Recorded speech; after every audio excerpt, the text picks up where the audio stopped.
Hi, everyone. My name's Jo-Ann Mort. I am a member of the Steering Committee of Writers for Democratic Action. I would encourage all of you, if you're not already members of WDA, to please join us. I already put a link in the chat. It's writersfordemocraticaction.org.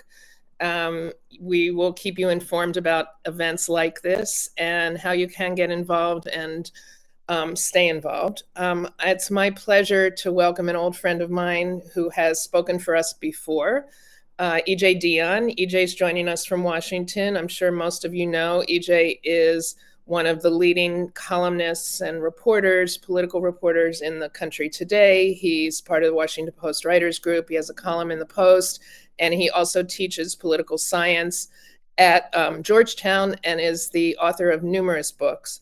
EJ is going to start our conversation today.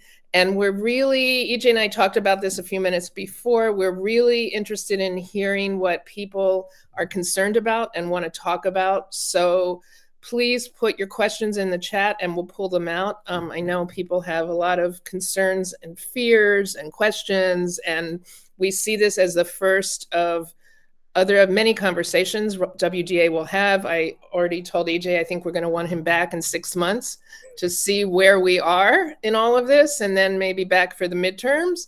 But this is a process. We are not a static nation. So we're going to start the conversation today and keep it going. EJ, welcome. Thank you. And I just want to start by asking you the question of the title of the somebody just posted they've already been through the 5 stages of grief. Actually, that's a good way to start the conversation. Somebody who just said she's been through the 5 stages of grief. What now? What do we do now? Let's start, EJ, by asking you what you think happened, and then we'll segue into what we can do.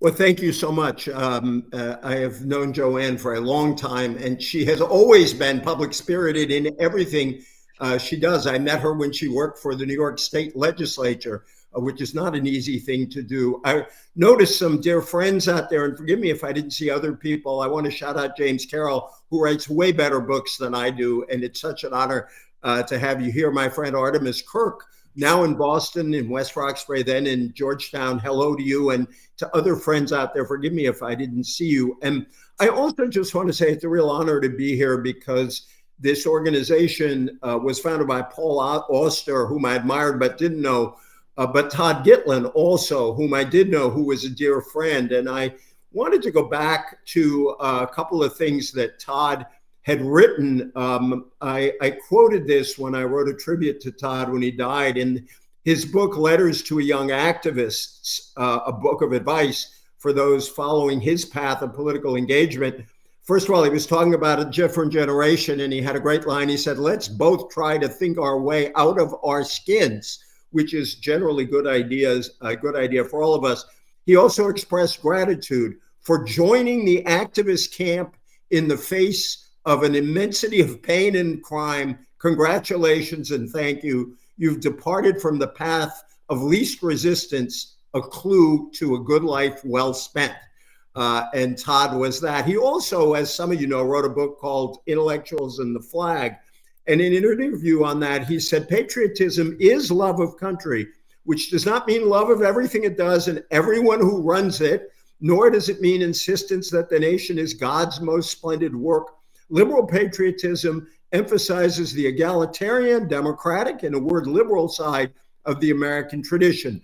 Concretely, liberal patriotism entails an ideal of national service, an attempt to equalize sacrifice made in the country's cause. I sure wish that Todd were here with us today. I want to begin by saying that I got the election wrong, and confession is good with the soul.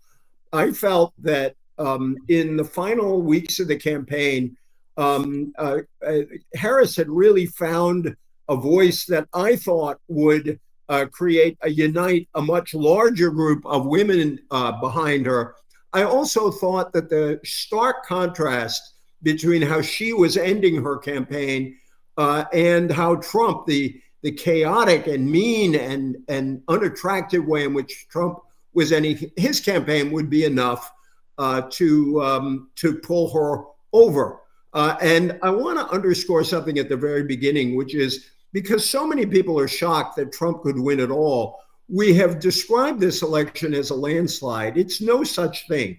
Trump will probably end up winning the popular vote by about 1%, maybe 1.5% when all those votes come in from California. The swing states were all quite close, particularly the three big ones. And the splits in Congress are very close. The House is a very, very narrow majority. And in the Senate, the Republicans picked up seats in places that were going to be very difficult for Democrats to hold.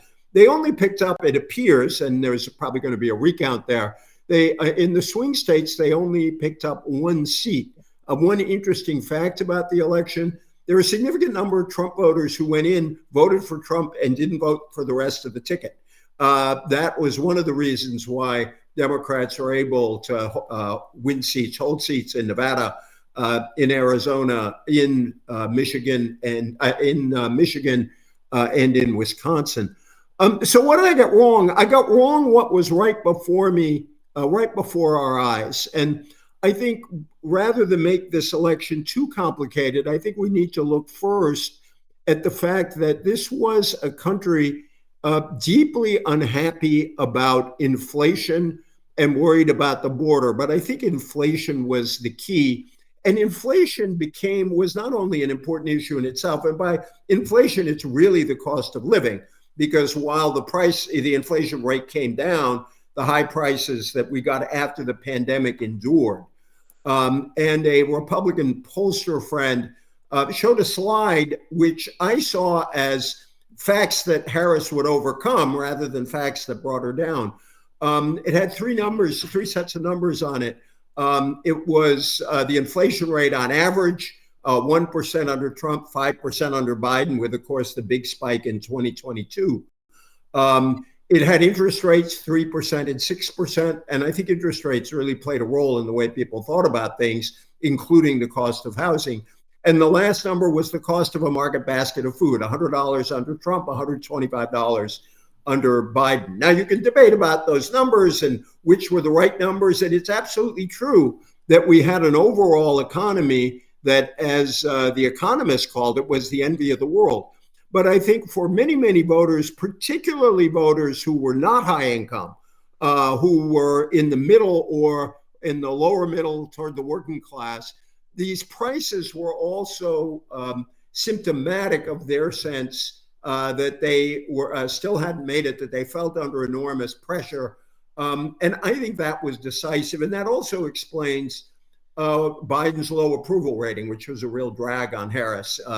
On election day, the exit poll was something like 58% disapproved of Biden's performance in office, and only 17% said the country was on the right track. That's a complicated number to analyze, but that's just not good when you're running for an incumbent party.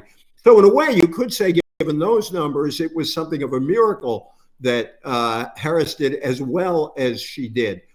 We can talk about this as we go. The world seems divided. Well, the Democrats are divided in a lot of ways now. I've joked that every election autopsy is designed primarily to make the pathologist look brilliant. A lot of people who had theories going in are advancing their theories to explain what happened in the election. Since my theory was wrong, I don't have to do that. But I think that it's really, there are people who say that Harris's campaign was flawed. And I am of the view that she ran actually a pretty good campaign, and we can debate that. I think it probably should have been even more alive to economic questions than it was, and done even more to try to roll back the problem on prices.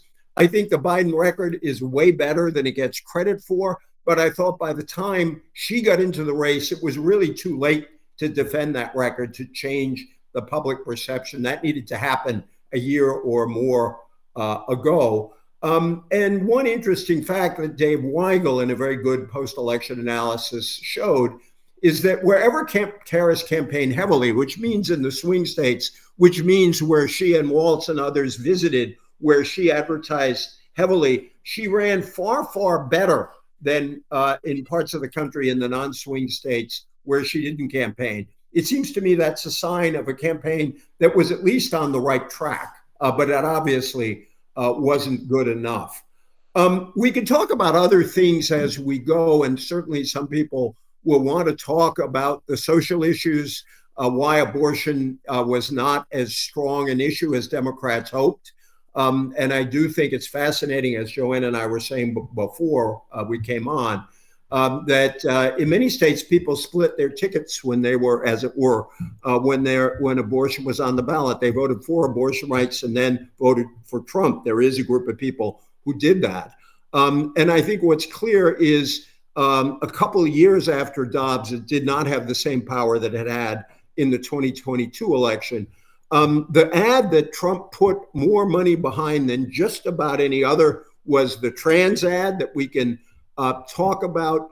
And I'll just close on that because I think, obviously, I am very strongly of the view that Democrats and progressives cannot abandon defending LGBTQ people, with trans people being the ones particularly in the firing line, and have to find ways to do so that appeal more broadly. I think that particular ad with, where Trump kind of did everything at the same time, prisoners, paying for the gender affirming surgery in prison. There was too much going on in that ad. And the Harris campaign clearly decided there was nothing they could really do to counteract it without raising the profile of the issue.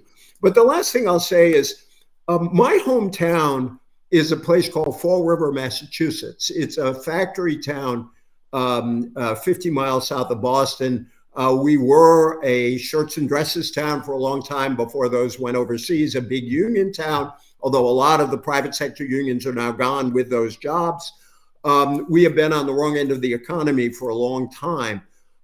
In this election, my hometown of Fall River voted Republican, meaning voted for Trump, for the first time in 100 years. The last Republican we voted for in Fall River, I still think of my hometown as we, voted for was Calvin Coolidge. Al Smith came along, and it was a very Catholic town as well as a labor town. And from Al Smith forward, through Roosevelt, it was very Roosevelt New Deal town. We voted Democratic. As recently as Obama and Kerry and Gore, Fall River was giving 70 to 75% of its vote to Democrats. I think that's a real sign of the Democrats' problems with working class voters. And I happened to be up in Massachusetts after the election, and so I stopped by in Fall River and met a couple of really smart local journalists at Almac's Diner, famous since 1910, a place I used to go to as a kid.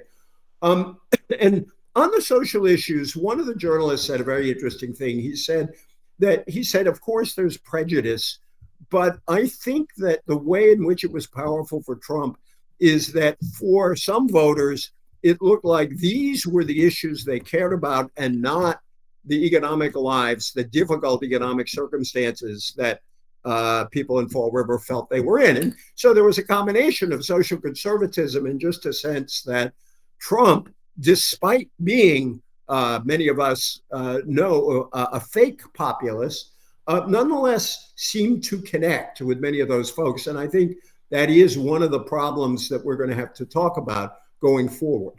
And so I'll leave us in Fall River and move to Coral Gables. And by the way, thanks to this great bookstore for hosting these independent bookstores are a national treasure. And I just have to say that. Especially this bookstore, Books and Books. Thanks, EJ. Actually, you just melded together a lot of things that that I think are very useful for us continuing forward. And I want to start also with Fall River as a jumping off point.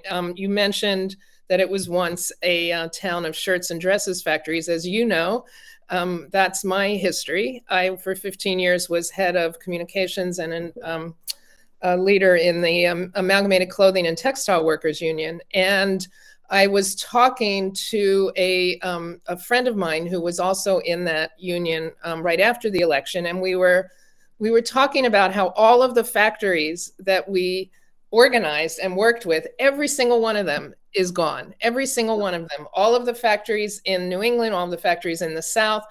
And they haven't really been replaced with very much. But one of the things that I know I see questions coming up about our strategy as writers. I want to take this into a messaging question, actually, I want to move us a little bit from the economy to messaging, because one of the things we did as unions and as union members in these parts of the country was we helped people understand and unpack the situation and get them to the polls where they voted what we believed was their self-interest, which turned out, of course, to be the Democratic Party. And even now in this election, I was looking at numbers. Union voters were higher for the Democrats than non-union voters. What we have now is we have a completely split universe in terms of messaging and community gatherings. So we have people throughout the country who are Trump supporters, who are getting their messaging and their news. Fox News is almost the best of it. They're getting it in podcasts and social media. And as you mentioned, all of these advertisements from the Trump campaign, which I would guess a lot of us on this Crowdcast didn't even see, since we were probably not in some of the competitive states. There's such a bifurcated messaging universe out there. So I would like to talk about that for a few minutes, and especially considering that you're speaking to an audience of writers. What is a role for those of us who care about media, messaging, writing, where we can have an impact in this completely split society where so much of what's going up is, quote, fake news? Well, there are several things there at the same time. And thank you, Julie Tallard-Johnson, for asking the question, what is our strategy as writers? And when I saw that, I was thinking, one of the things writers do is write books that illuminate our situation and can help us get there. And so I want to recommend a book to everyone. And Jo-Ann, I think I've recommended this book before. And it's a book called Rust Belt Union Blues. And it's written by Lainey Newman and the great political scientist Theda Skocpol.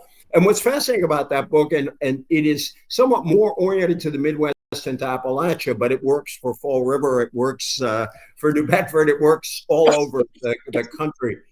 Rust Belt, yes, there you go. Thank you, Jo-Ann.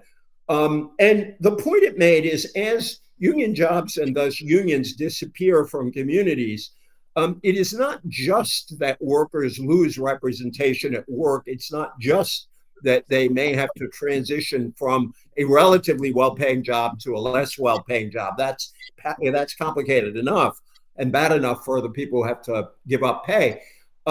It's also that a whole infrastructure of community communication and solidarity is disrupted, is gone. And in many of those unions served as a conveyor belt, a teaching mechanism, if you will, a way to talk about politics that focused on solutions that were, in the broad sense, progressive, because they were based on solidarity and they were based on decent wages and benefits and the like, and showed a path to getting there. And when unions disappear, this whole community infrastructure disappears.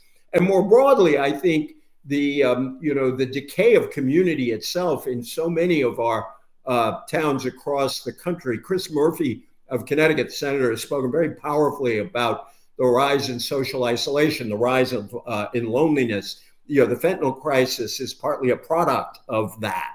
And so in a lot of these communities, that is going away. And a lot of the messaging the whole spirit of the community, if you will, shifts to the right when the unions go, is to oversimplify their analysis. And talk radio is much more important than other kinds of communication. And the churches can move right. And you've seen in a lot of these communities a rise of a more conservative form of Christianity, although you've also seen a lot of people withdraw from organized religion altogether. So I think that's one piece of the problem.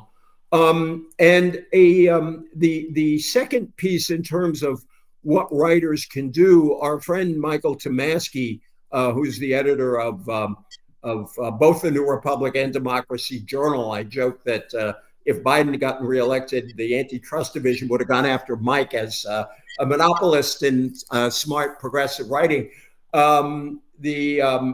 Mike wrote a very powerful piece on the rise of conservative information infrastructure that is now, he argues, more powerful than traditional media. And it's not just Fox News. It's a whole lot of elements. It's Sinclair Television that owns 193 stations and 40% of the markets. It's all the stuff that is happening on social media as well. It's the new podcasts. It is a very rich infrastructure.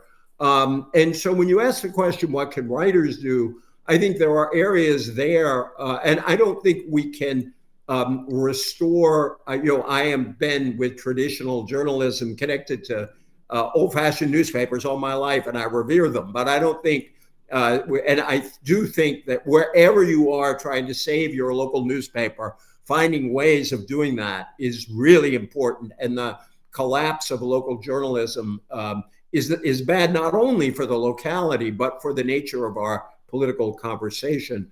And that is something else you can do. But I also think we all have to do some hard thinking on what forms of new media that engage other people, that engage in particular people who do not necessarily agree with us, who did not necessarily vote the way we did. And this isn't about converting Trump's hardcore. I think it's really important always to understand that elections are at the margins, that I looked back, no major party candidate has gotten less than 38% of the vote going way back. I think you have to go back to 1924 when Robert LaFollette got a lot of votes. Bush, when the vote was split by Perot, got 38%. Goldwater got 38%. George McGovern got 38%. So 38 to 40% of the vote is given. It's the last 10% in particular. And even some of that 10% is not, entirely ideological in any way or Trumpist. The other way I cut it is about 35% of Trump's voters vote for him because he's Trump, and 35 to 40, and 10 to 15% of that 50% vote for him despite the fact that he's Trump. And the people who need to be persuaded are the people, a good chunk of the people who vote for him despite the fact he's Trump. And so I think we cannot give up on the writer's job, which is persuasion. And this isn't, that persuasion is not impossible. Think just of the movement from when Joe Biden got out to Election Day. If the election had been held 2 weeks after the debate in which Joe Biden performed so badly, I mean, I almost don't criticize him for it. I think he has reached an age where that became impossible.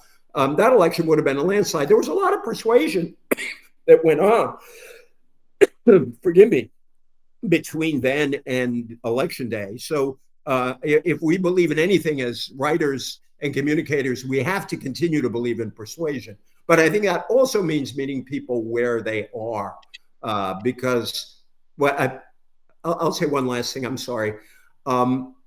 If you have never read it, I really commend, my late mom was a librarian, so I got it in the genes. I always throw out books and things for people to read. Christopher Lasch wrote a great essay years ago called The Lost Art of Argument.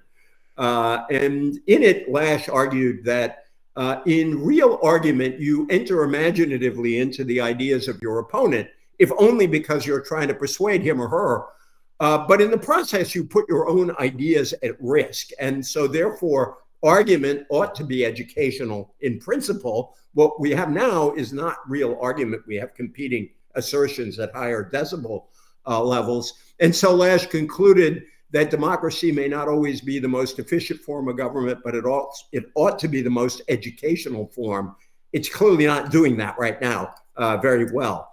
But I do think we have to figure out, who are we trying to persuade? Why have we not persuaded them? And move from there. Great. I'm going to ask you two questions that I think are connected. We'll see if you think they're connected. One is a question that Peter Balakian has been mulling around, I know, in conversations that we've all had together in the last few weeks. Peters wants to know if there's a way to create some sort of social TV, radio, something on the left. Of course, it's been tried with we know radio and TV apparatus before, but is there a way for progressives to counterattack or to counteract the huge onslaught of right-wing media, both old style media and new style. So that's one question. The other one I want to throw out, which I do think is somewhat related, is somebody else mentioned in her question that she was bothered by the extent to which Liz Cheney was involved in the campaign. Yeah. But she also was wondering, was that maybe a smart strategy? I mean, and you know, it seems to me in looking that it in fact didn't really help that much in pulling in votes. But I think the underlying question to the Liz Cheney question is, where should the Democrats be concentrating to get their voters out? Was it with these white suburban moms, and then would it piss off the left, or was it moving more to the left? You know, where it's a delicate dance when the Democrats run nationally. They have, as we all know, a big tent versus a very small tent on the Republican side for the most part, although that's now grown. So how do we rebuild our big tent? And do we do it through some new forms of media? That's how I'm bringing these two questions together. Yeah, in terms of new media, I think that there's this is a question that presents itself on three levels. At the biggest level, our friend Mike Tomasky thinks that some very, very wealthy people have to come together and begin to figure out how to enter this media sphere with new offerings that are unapologetically progressive in the way that so many of these other media are not. And talk radio was not, progressive did try to enter that sphere. And it turned out the core progressive audience was actually more interested in NPR and in less partisan information. It created some great careers like Rachel Maddow, but it did not sort of take in the same way. And I think that's an interesting question. But I think in the larger sense, the Sinclairs of the world, if you can't beat them, join them. What possibilities are there? That's beyond the wealth probably of anyone on this call. But I do think Mike is right that this is an important piece. I think a second thing that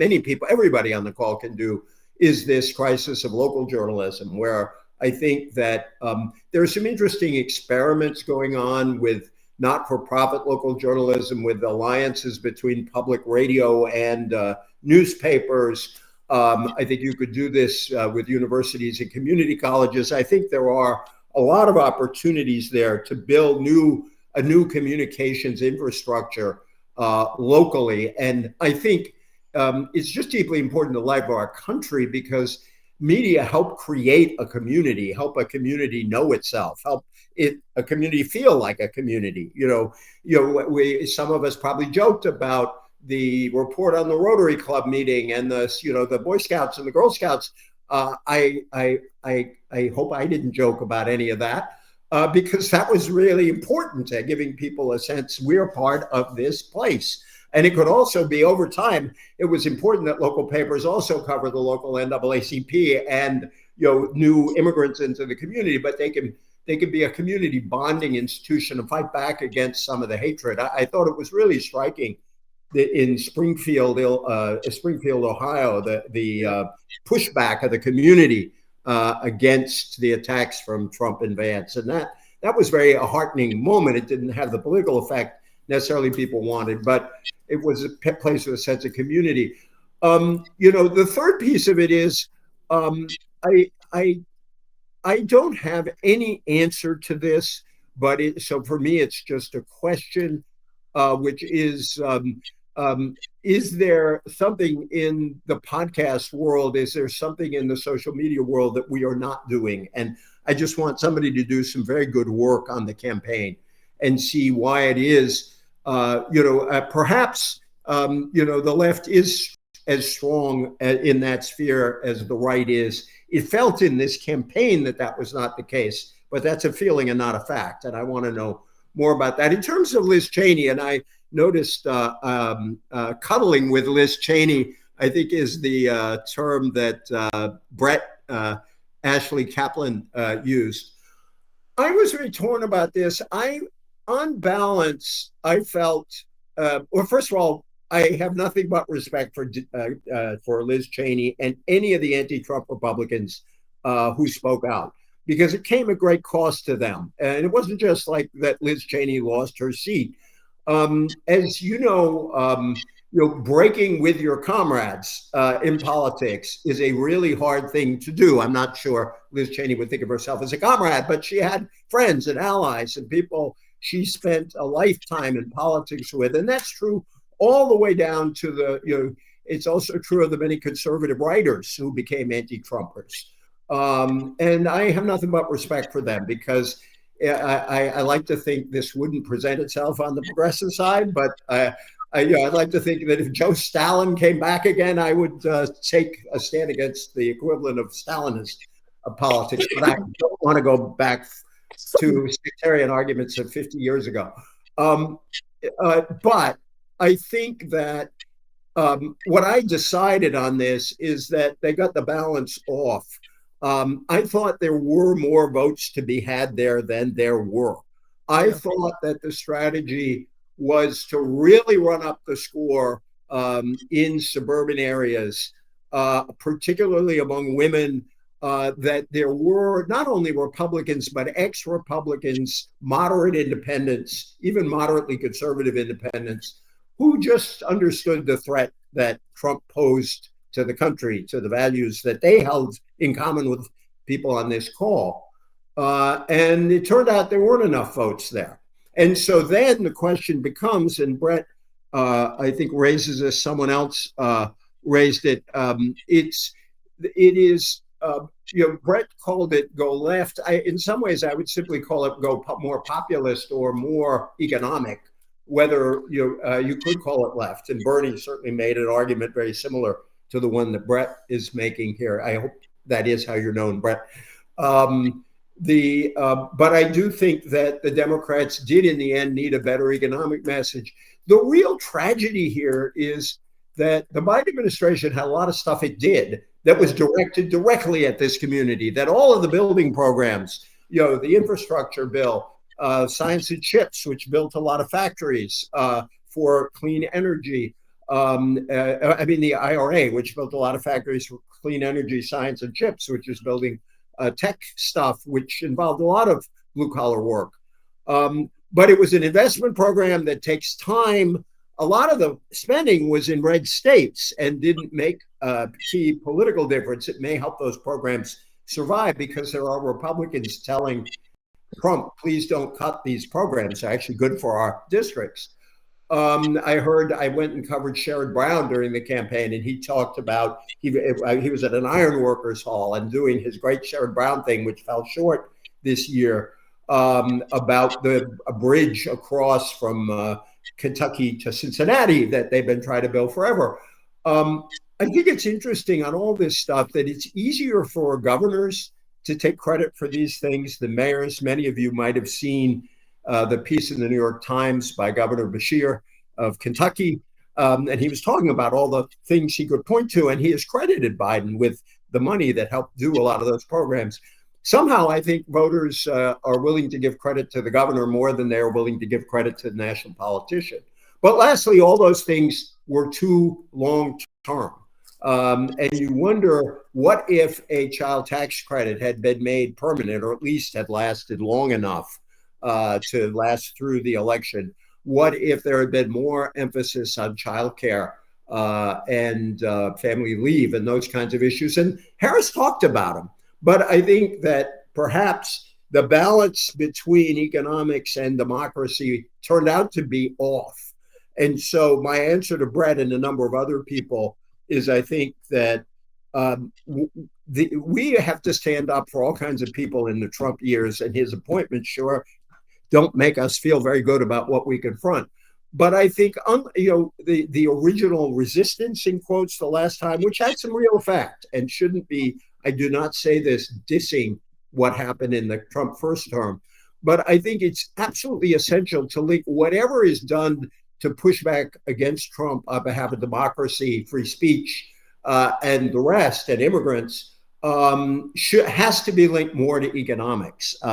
And I think the issue of whether we're building an oligarchy, the billionaires around Trump, I think there's calling his bluff on his populism. I think that has to be part of the argument going forward in a way it was not necessarily central the first time around. No, I think that's really a good point, because in fact, if you think also again back to the messaging and the advertising, there were these very, I think for a lot of us thought, very creative, lovely ads about women having the privacy of their decision in the voting booth, when in fact, white women, white suburban women, when in fact it was those women, the Cheney voters, many of them, who ended up voting for Trump. And what we lost were Hispanic men, Black men, a question that Brett has just followed up with about whether there were, there was a small drop off of people on the left who felt that they couldn't support Biden and the Harris campaign on Israel and Gaza, and maybe didn't vote at all. We see where that's going in terms of Trump's new appointments. But in terms of the aggregate numbers of what we bring, what can be brought to the voting booth to make those changes, it seems to me that the economic message and the large number of Black and Hispanic men that are moving into the other side of the aisle are problematic for the Democrats. Well, I think it's important not to, by the way, some people keep asking correctly, what can writers do? I'm looking up at my bookshelf here, and I have Mike Harrington's The Other America, written a long time ago, and Mike was a friend of ours. And I do think for all of us to engage with people who voted the other way, who voted differently than us, particularly working class people, to figure out what is happening there. And this is not to ignore, yes, there exists racism and sexism in the electorate, but there's also a lot of suffering out there. And I think that I've been thinking myself that, while I have ties to the working class world that I grew up in, although I was a middle class kid in a working class town, I think it's important to understand that suffering, and I believe to find ways to make clear that a lot of what is happening to white working class people, they don't have to confront racism, but economically, a lot of what's happening to them is very similar to what's happening to a lot of Latinos and Black workers. And we got to think again about how to bring these people, these folks together, these fellow Americans together. But you were pushing in another way, Jo-Ann. Well, before I want to just stop on the Harrington example, because I think it's a really great example. As EJ mentioned, we were both close to Harrington. I worked with him for a long time, was very close to him, and so was EJ. In fact, that's sort of how EJ and I met many, many decades ago. But what Mike, don't rub it in. One of the things that Mike did, he was way more influential. There's a lot in the news about Democratic Socialists of America, which Mike and I together and a few other people founded. It's a very different organization now than the one we founded. But Mike never made a name for himself during his whole life as a Democratic Socialist here in the US. He made a name for himself as a writer and thinker. And when he wrote The Other America, which if you have not read it, I would suggest you read. It's about Appalachia, poverty in Appalachia. It's very tiny, very, very slim volume. You can read it in one night. But when he wrote that book, it wasn't the book that made it. It was Dwight McDonald's review of the book in the New Yorker that set off the war on poverty. That Sergeant Kennedy or Johnson read the review. I think Kennedy read because the review in New York. Sergeant Stryver brought it to Johnson's attention. They brought it to Johnson's attention. If Sergeant Stryver were alive and knew that his relative, Robert Kennedy Jr., was joining a Trump administration, he would be turning over in his grave, or would turn over in a grave. But it was the review of the book that got it to Lyndon Johnson and the policy people around Johnson who said, we need to create a war on poverty. And they did it. The Johnson war on poverty, if the Vietnam War had not interceded, would have probably put Johnson's legacy down as one of the best presidents ever to exist in the country. So the power of ideas and the power of the pen is so strong. I think that's a really great lesson. And even though we've lost so many people in elected office, there are still some incredibly thoughtful, inspiring members of Congress who we can all go to. And each of us on this call have people in their areas, if not in your direct congressional district or your state, in a neighboring state, where we can start talking to them about issues, concerns, and ideas and writing about it in a way that we can influence and make a difference. Thank you for that. I know that New Yorker story is perfect. What we were talking about is Gaza. And I think one of the tragedies the original tragedy of Gaza is what happened on October 7th, and then the tragedy of the war itself and all the death. And I think, but the political irony, and it's a tragic irony, is I think in the end, the Democrats lost at both ends on Gaza because of where they stood. That if you look, Dearborn voted for Trump, Dearborn, Michigan, which they also voted for Alyssa Slotkin, which is interesting. Right. I don't know why. I don't know if you have any theory. But that there was such a Trump made a very big play for that vote, which is ironic given where he stands. At the same time, I think there was some fall off for Harris in the Jewish community. I haven't looked in detail, but there was some minor fall off. You're very saying minor. It was very much. But I think she took a lot of hits within parts of the Jewish community because she wasn't, and Biden wasn't pro-Israel enough. And so I think there was a kind of squeeze there. And I don't think that mattered in the election. I think if one simply restored Biden's margins in Dearborn and Hamtramck, for example, in Michigan, I don't think those were sufficient to account for how much she lost the state by. I don't think that she lost because of a large defection from the left.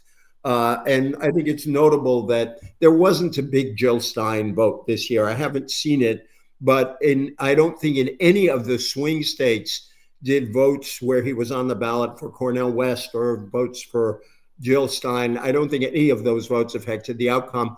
There was a decline in turnout, but I think one of the things people are going to talk a lot about is why were there these missing Democratic votes? I may have cited it earlier for another number, but Dave Weigel's piece, it's in Semaphore. I really think if you're interested in what happened here, I think it's a superb piece. Most of the fall off was in non-competitive states, that Democrats stayed home much more in New York and in Illinois, a big drop in New York City and Chicago. Now, I think there are other things going on there, but in the competitive states, there was less of a drop off. So campaigning, turnout efforts, all of that stuff makes a difference. And what we left on the table were Latinos. I commend a really interesting piece in the Washington Post today, an interview with Ruben Gallego, who got elected to the Senate as a Democrat from Arizona. And he ran quite far ahead of Harris. And now, admittedly, he was running against a really nutty right-wing candidate, and that helped him a lot. But he focused on Latino men, and he was very, he said, I am a Latino man. I understand how Latino men think. And he said, our progress is telling us that we came through election after election, and because we didn't provide the same majorities, now you're going to give up on all of us, he said. And, he argued, he had a very interesting take. He said that deep in Latino culture is a sense that it is a man's responsibility to provide and protect for his family. And that because of prices, because of the economy, because of fear of the border, there was a sense in the community that it was harder to provide and protect for your family. Now, we could talk about, gender issues all we wanted with that formulation. But I did like his sympathetic portrayal of, that there was a lot more. He was saying there's a lot more going on with the shift of Latino men than simply sexism or an appeal to the strong man role. He said a lot of it was frustration with, what they could provide for their families. I also think it's important the Latino vote that. A female Latino vote stuck pretty well, it looks like, to Democrats. And the Latino vote has never been, contrary to what a lot of people think, a solidly Democratic constituency. George W. Bush got 40 to 45% of the Latino vote when he ran in 2000, 2004. It was in the high 30s, probably in 2000, over 40 in 2004. Now, the big mystery is he was very sympathetic to immigrants, and obviously Bush isn't. What do we make of that? Bush was and Trump isn't. I'm sorry, I flipped that. Thank you for that correction. Yeah, Bush was very sympathetic. Trump isn't. And also, evangelical Latinos are much more conservative. Evangelical Latinos voted about 2/3 for Bush, and I suspect when we break down the numbers, we're going to find that was true here. With Black voters, it's mainly a shift. The Black vote was still overwhelmingly Democratic, but there was some alienation among younger Black voters, particularly younger Black men. And I think that's something that people are going to have to talk about. But some of it with these groups, and I've seen some of the journalism on this, and again, writers can enlighten us. There's been some good journalism on this, where in New York City, in the Bronx, where the Trump vote went up a lot, there was a sentiment. I voted Democratic for X years, and my conditions haven't changed. Brett would come back and say, yes, that's why Democrats have to do more, and I would agree with that. But I think, and I also think in urban area, the combination of the crime, drugs, and homelessness problem has pushed some people in those communities more conservative. San Francisco elected a new mayor. The new mayor is not conservative, but I think it's fair to say the new mayor is somewhat it was a Democrat, a bit to the right of London Breed, although she was trying very hard to move to the center, reflecting where the mood of that city was. Yeah, and the same thing happened actually with the new mayor in Los Angeles, where she was the most progressive candidate to win, but she started to move on some of these issues now, like the homeless situation there, along with Gavin Newsom making some moves there. I want to go back, if I could, to this question of what we can do as writers, and I want to tease something out with you, EJ. One thing that occurs to me, when we were talking about the collapse of mediating forces in communities, the collapse of local media, the bifurcation of our media sources, and also with the collapse of industry. I mean, even think about it. If people are not working in a factory where they collectively join together for lunch, whether it's union or non-union, they're working at a supermarket where they're separated by stalls and they don't have that kind of sense of community. The role of community colleges and technical schools is really important. And we, I think, as a progressive community, focus a lot, and the election focused a lot on problems at the high university level, the elite universities, problems in the schools, in the public schools around political correctness. But there's not enough that's been talked about and done on behalf of building and enforcing and supporting community colleges and technical schools. Ironically, Jill Biden has spent her whole life promoting and working in community colleges. But it seems to me that these are two kinds of institutions that are out there across the country.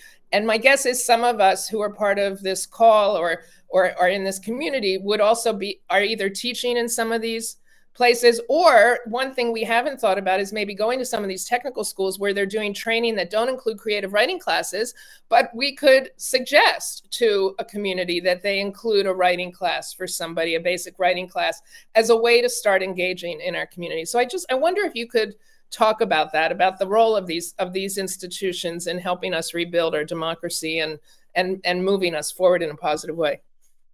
I want to come back to that because I love community colleges. Again, to go back to my late librarian mom, she was on the board of our local community college in Fall River till the day she died. And I spent a lot of time on that campus. And for so many people in our community, it was the leg up. It was the opportunity. And it wasn't, sometimes it was a path to four-year college. Sometimes it was a path to a couple of years of training in a field where they could do well and support their families. I went and spoke there once and I got a check, and I said, I can't take this money, you're on the board. And I sent it back in scholarship money. I said, please give this to students. And I got these two beautiful letters. The one this really sticks in my mind is a mom of 2 or 3 kids who was training as a dental hygienist. And that dental hygienist job was going to give her enough and health benefits, give her enough to raise her family. And that there's all kinds of technical work that can be highly paid that passes through there. So I totally agree. I just want to say a couple of things. One is, this is a group of writers. I really want some people to explore what the pandemic did to us as a country, because I think we still, as a country, haven't come to terms with a long-term impact of the pandemic in so many different respects. I think you see it very much in the public schools, learning loss. Some schools did a good job of dealing with the pandemic, but it was really rough on K through 12 education, especially. It was easier, I think. It wasn't easy at the higher education level. It was easier than at the K through 12 level. And I think some of the backlash against public education and against Democrats Youngkin's victory, I think, came as a direct result in Virginia, came as a result of that backlash. But there are all kinds of other dislocations from the pandemic that we still haven't fully recovered from, and some of the problems in cities as people still are not going to downtowns. The tax bases are blown up. So writers, please, I would love to see it. Maybe somebody out there has some work going on this subject. The second, one thing I want to say is writers are also citizens, and many of the ways in which people act in politics are available to writers no less than they are to anybody else. And whether it's organizing, canvassing, holding meetings, bringing people together. My friend Theda Skotchpold, whom I mentioned before, wrote a lot about the groups that formed all over the country after Trump got elected. And these were often in smaller towns, 13, 15 people, usually organized by women, meeting in libraries and diners, and usually moderate or liberal Protestant churches. And they really began to transform their communities politically. They started, they weren't partisan. And interestingly, Theda did a lot of work on this. They were both Hillary and Bernie people. There was that big split in the party, and that was irrelevant to them.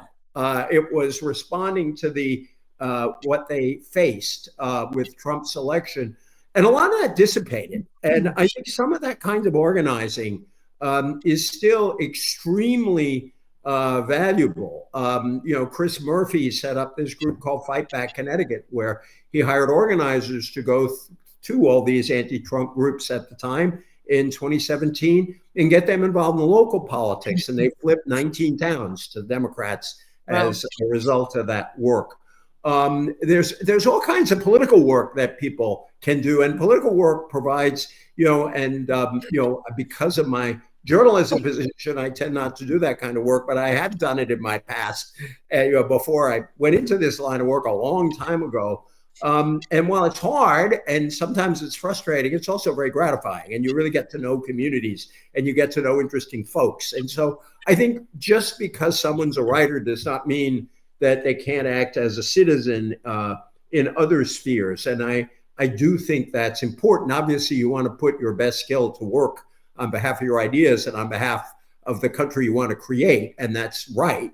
But I think there are all kinds of things citizens can do. And I like what you're saying, Jo-Ann, about community colleges, which are really powerful institutions. Johnny Guernsey, writers. Yeah. How can we use writing skills to achieve if you are not journalists? Writing for others, writing for activists, writing for people in the public sphere, helping people communicate. As you know better than anyone, writing, those of us who like to write and get a chance to do it are very lucky people. And it also means that at some point in life, we learn this is not that hard. I think for a lot of people, it is hard. I've discovered as a teacher, some people come to it naturally, and I always try to encourage people to think about how they talk, and many of them are extremely well spoken, and writing is intimidating. And I think helping people to learn that communicating, that they can communicate more effectively. You got a skill there that is worth doing. But I think at this point, those of you who aren't journalists, guess what? I think professional journalism itself as a line of work is in no way what it used to be. And I think the number of outlets out there for whom you can write and try to influence others, this where you can tell stories. I would look around for, obviously you can get in traditional outlets. Obviously, local papers have such small staffs. They are looking for people who know how to write. And there are chances to make contributions there. But I think finding these outlets is not that difficult. Maybe Jo-Ann can find you a bunch, but Jo-Ann is someone who's been writing for a lot of outlets over the years and has finally found a real place at The Guardian, particularly for her stuff on the Middle East. That didn't happen automatically. That involved a lot of, if I may if I'm correct about this, a lot of banging your head against the wall for a while before the wall broke down and your head was still intact, to use, that's a terrible metaphor I just created, but anyway. Speaking of metaphors, EJ, I want to say the other part of what I do is write poetry, and you know, we're all storytellers if we're writers. We don't have to be journalists. We're all storytellers. We know how to use words, and and a lot of the frustration that people are feeling in this election and in this country is that they don't know how to talk to their neighbors or how to talk about their frustration. And that creates also this bifurcation in politics and this lashing out and this hideousness that Trump has brought. I mean, if there's somebody who doesn't know how to use words, it's certainly the new incoming, I can't even use the word, but the incoming president of the United States. Can I interrupt on that? Because I think for a long time, Trump actually is an effective communicator. And that I think his original appeal was in part, he does not sound like a politician. Yes. And that his way of speaking seemed authentic, and that old Hollywood line, you know, what you need is sincerity, and if you can fake that, you can do anything. But I think that it created a sense of he's not like them, he's different than them, and I like him for that. And so I think that's a really good. Look carefully at how he's pulled this off. I think he's gotten to be less of a good communicator, but he still won the election. No, I think that's a very good point, and it actually it sort of circles around to I think the point that I would make in this, which is words have meaning and how you use them, whether you appear to be jumbling it up and coming across as he is in a very determined and deterministic manner. I agree with you absolutely. What we as writers have is the ability to say to people who feel less comfortable with their words or their writing, you also have it. I mean, we really can help people, right? And so it's whether it's you know, in our local libraries, in our local communities, on social media with neighbors, there's lots of ways that we as writers can make people feel empowered to make the change that we all want to see. Yeah, no, I think that's right. And that goes, you know, and I guess a friend of mine said that he was once thinking of writing a book called Humility and was joking on himself. And he said, humility will be in really small letters and my name will be in really large letters. So, you know, for somebody who dares write a newspaper column once a week or twice, you know, used to do it twice a week, to talk about humility is kind of ridiculous. And yet, I do think there is a lot of, you know, a period after an election is a good time to listen to people, is a good time to say, you know, I wrote that I got it wrong piece because I thought it was better than pretending that I never had anything wrong. And I foolishly went on the record and somewhere, and so I was stuck anyway.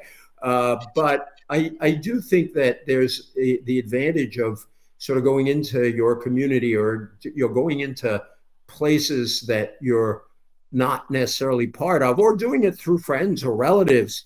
I think a certain humility after a loss is a good thing, but humility is different from losing the will to fight. Humility is not capitulation. Humility is, I want to learn so I can carry the fight forward.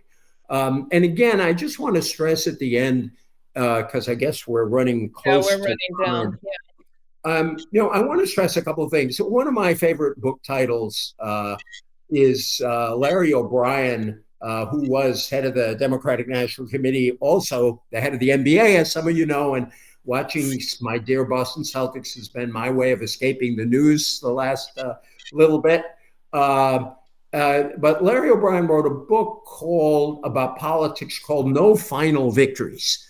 And I love that title because in democratic politics, and Lord knows our first job is to keep our democracy alive. But in democratic politics, there are no final victories, which means there are no final defeats. And we had the experience already of having Trump win in 2016, lose in 2020. We thought that was the end of it. It turned out not to be. Michael Walzer, another philosopher I admire, once said, it doesn't sound inspiring, but it is when you think about it. Politics is the art of doing the same thing over and over again until it works. There is something to that, but there are no final defeats. And this was not a huge defeat. It was earth-shattering. It was depressing. It was scary, but it was not overwhelming. Half the country, roughly, is broadly speaking on the side of the people that people on this call. And so we can't sort of give up or assume that it's hopeless. And there was a whole lot of the Trump vote, a big chunk of the Trump vote was not an enthusiastic vote. It was a protest vote. It was a protest against conditions. I think one of the biggest failures on our side is that a lot of people treated Trump as a normal candidate and turned this into a run-of-the-mill election, which is, we're mad about prices. These guys didn't solve the problem. I'll try something else.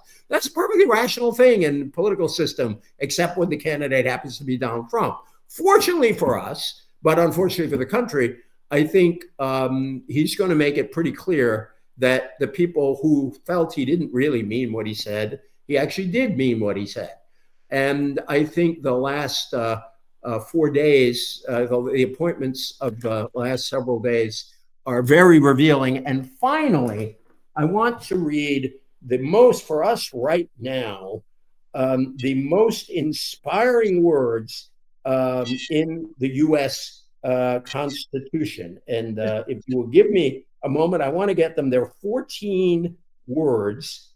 Where the heck is? While you're looking, EJ, I just want to why don't you interrupt for a second and just thank everybody for being on this call, and also say how really, I mean, it gratifies me, because I know, like many of us, I also was feeling so depressed and hiding from the news when I'm normally a news junkie. And I think what we've done in this call and with this community that we've created is bring us to a next stage, I hope, where we feel that there are, and there's a word in Yiddish, tachlis, the nuts and bolts things that we can do with who we are as a community.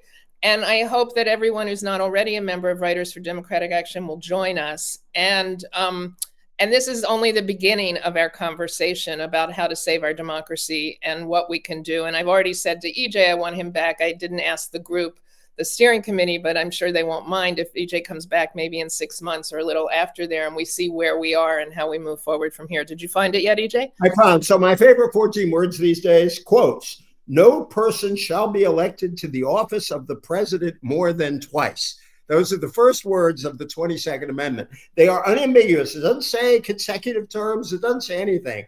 That means Donald Trump on January 20th becomes a lame duck president.